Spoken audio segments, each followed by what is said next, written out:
তথ্য উপদেষ্টা মাহফুজ আলম একটা পোস্ট দিয়েছেন যে তিনি ১/১১ পদধ্বনি শুনতে পাচ্ছেন।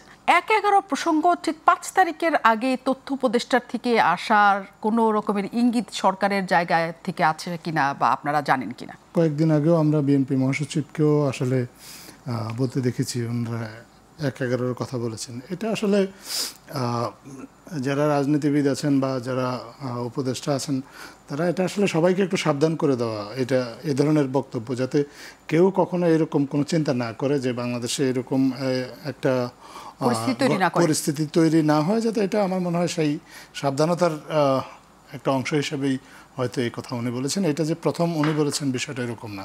যদি উনি প্রথম বলতেন তাহলে আমি হয়তো ভাবতাম যে বিষয়টা। বিএনপির বলা, আজাদ মজুমদার বিএনপির বলা আর একজন তথ্য উপদেষ্টা, তিনি সিটিং উপদেষ্টা, দুটোর মধ্যে বিএনপি রাজনৈতিক কারণে অনেক কিছু বলতে পারে, কারণ তিনি রাজনৈতিক দল এবং তার কোনো অবস্থানের জায়গা এখনো পর্যন্ত নাই।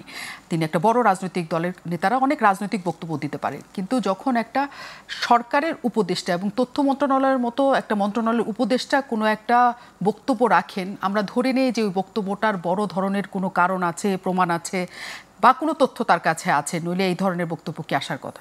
আমি তো প্রথমে বলেছি যে এটা একটা সবাইকে একটু সাবধান করে দেওয়া।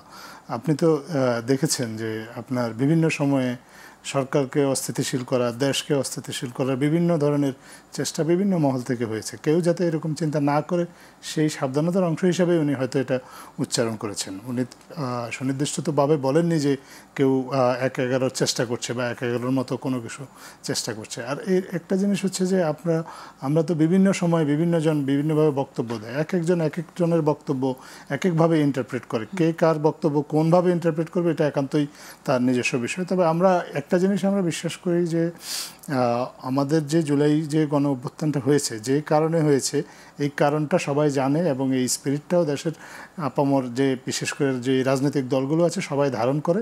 এবং বাংলাদেশে এই জুলাই অভ্যুত্থানের যে এই অভ্যুত্থানকালে যে ত্যাগটা হয়েছে, এই ত্যাগটাকে নস্যাৎ হতে কেউই দিবে না।